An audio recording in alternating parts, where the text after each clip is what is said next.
my name is Scott Hovan, and I would like to introduce you to the Smart Notebook feature of Object Transparency.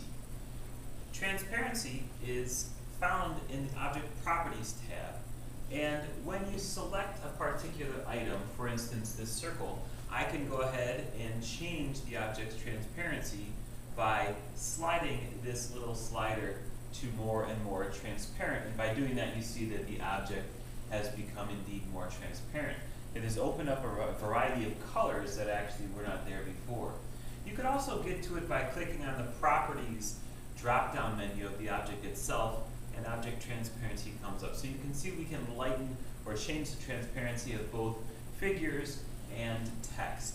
I do like to use both of these applications because it opens up to me a variety of color combinations that didn't exist before.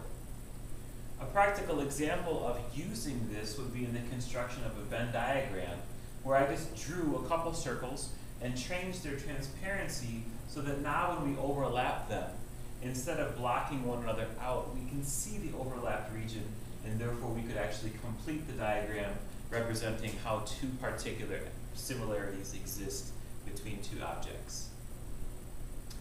I, in physics, also like to use transparency to show components of something like a vector, where it's good to have the same color as this original vector, but when I break it up into vertical or horizontal components, it's nice to have it a little different transparency so that it symbolizes to the students that this actually is coming from or another representation of that original vector. And then when I actually use vectors, I can combine them in such a way that students see, oh yeah, this is actually the same vector. I also like to use transparency when I want to highlight some kind of text. When we've studied circuits in our physics class, for instance, after the introductory lesson, we'll come up with some criteria necessary to get a bulb to light in a simple circuit.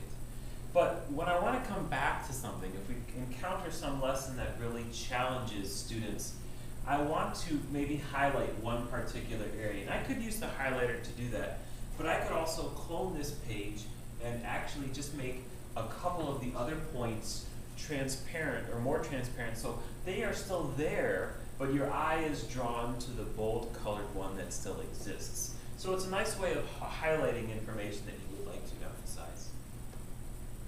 Sometimes I have information that I would like students to have at their disposal, but we're not quite ready to complete the task entirely. For instance, in thermodynamics, when we're looking at creating a table and studying pressure and volume diagrams, I have this table in front of them that they work on, but I don't want them to complete the entire thing. So I made a rectangle that's the same color as the background, but I changed the transparency and use it to block this last column so students aren't going to actually complete that column until we've learned about that last particular topic. So these are some of the ways that I like to use Smart Notebook's transparency feature in the classroom.